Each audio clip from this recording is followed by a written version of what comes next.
যে ব্যাপারটা নিয়ে আলোচনা করব সেটা হলো কোনো প্রবাহী মাধ্যমের প্লবতা। আমরা যদি কোনো হালকা বস্তুকে জলের মধ্যে ফেলি, তবে আমরা দেখতে পাই সেটা জলে ডুবে না গিয়ে জলের উপর ভেসে থাকে। যেমন ধরো, কোনো একটা থার্মোকলের টুকরোকে জলে ফেললে সেটা ঠিক জলের উপরে ভাসে। এবার যদি জোর করে জলের উপর সেটাকে চেপে ধরা হয়ও, তবে পরিষ্কার বুঝতে পারা যাবে যেন জলও একটা বিপরীতমুখী বল দিয়ে সেই থার্মোকলের টুকরোটাকে উপরের দিকে ঠেলে দিচ্ছে। একেই বলে প্লবতা। অথচ সেই কোনো ভারী, যেমন ধরো ওজন যন্ত্রের বাটখারা ফেলে দিলে সেটা না ভেসে ডুবে যায়, তাই না?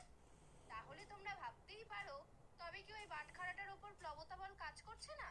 না, সেখানেও সেই বল কাজ করছে।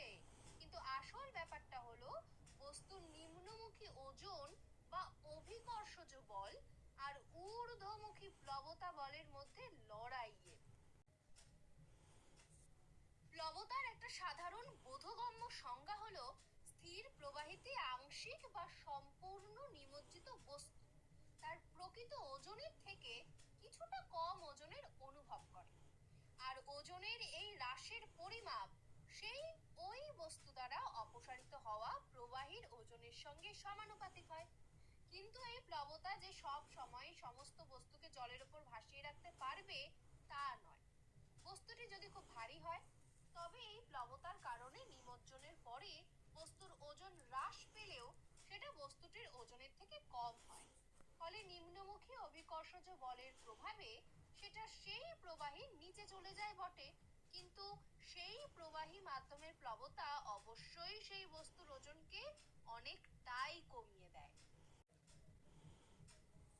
বড় বড় জাহাজ, নৌকো ঠিক এই পদ্ধতিতে জলের উপরে ভেসে থাকে।